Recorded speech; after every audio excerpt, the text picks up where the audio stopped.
Day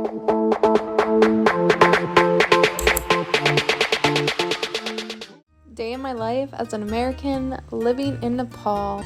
So this was on Saturday, and we decided to start the day off with a Saturday farmers market. Last time we went to La Sherpa farmers market, however that was pretty far away, so we decided to do one that was closer by.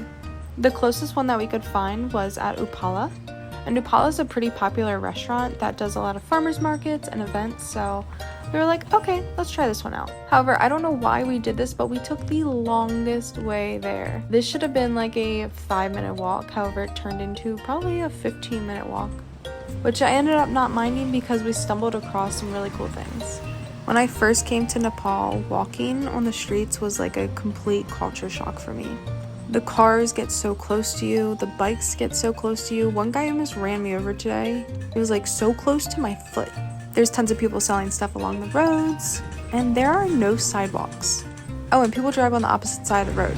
And here's a little kuka I found, which means dog. There's always so many dogs walking around. They're actually really, really nice.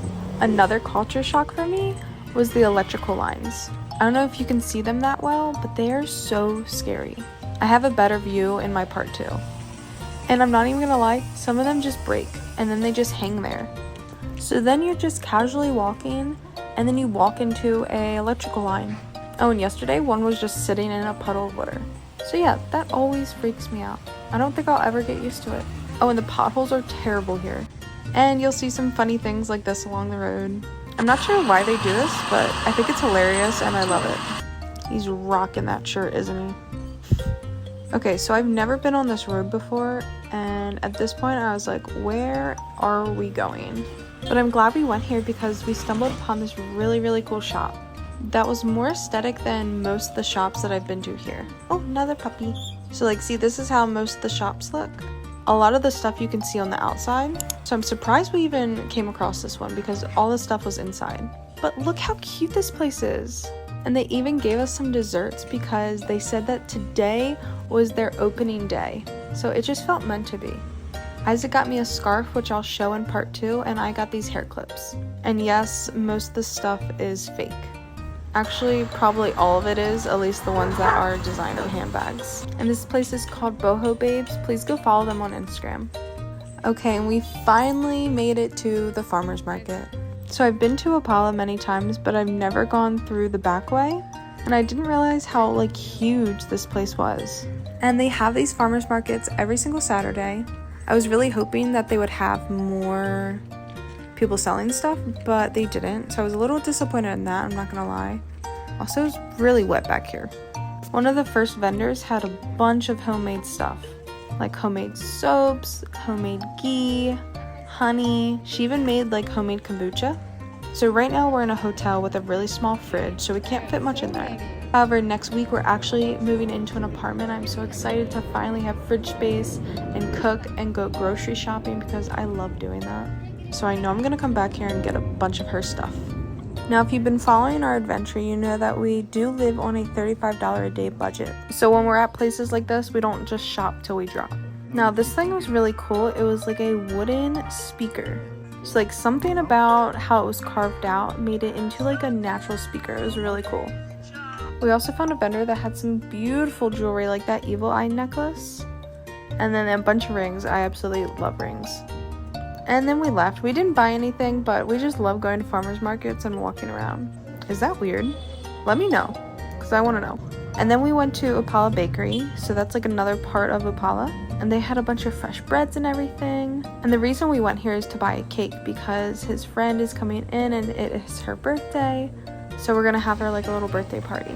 But I'm definitely going to come back here for these donuts. Now keep in mind, these are only like 30 cents. Look how scary these electrical lines are. Anyway, so after the farmer's market that I showed you in part 1, we went to the Chiya spot for some tea because we absolutely love their tea. It's called Chiya here. I know it as chai though. So I was a little confused when I heard that they call it Chiya here. And look how sexy my boyfriend is looking, like always. We already knew that we were gonna get the chocolate tea, but we decided to also get a nut tea as well because we heard really good things about that. And it was good. However, I will always stick with the chocolate tea because it is divine. It is so good, so rich, so creamy. Best Chiya I've ever had in my life.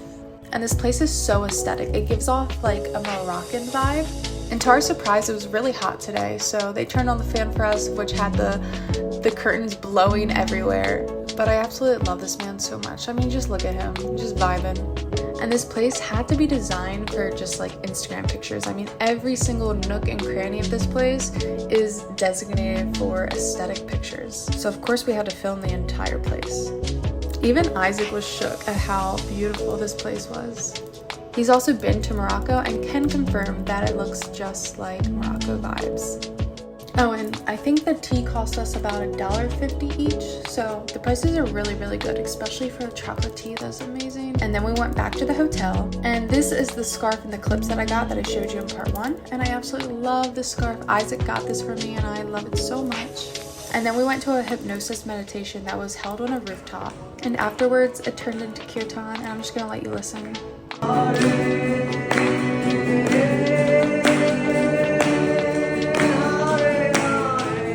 I love Kirtan so much. This is where the night took a turn because we went out for drinks and dinner, so just wait. Let's watch this in slow-mo. Yup.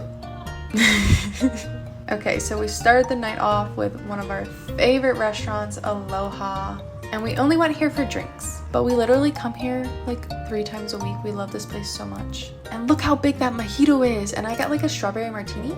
And look how sexy my boyfriend is looking again. They even played live music, which is beautiful. And then we decided to get another drink on an empty stomach.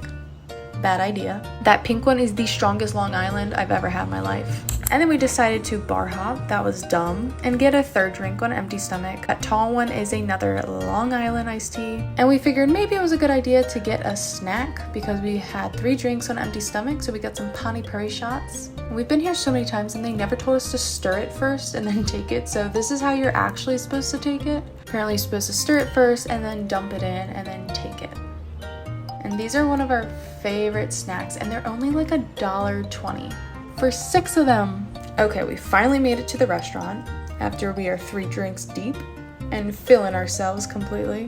The entire restaurant is Greece vibes. Now, I did not get that many pictures and videos because, well, we were filling ourselves, so sorry about that.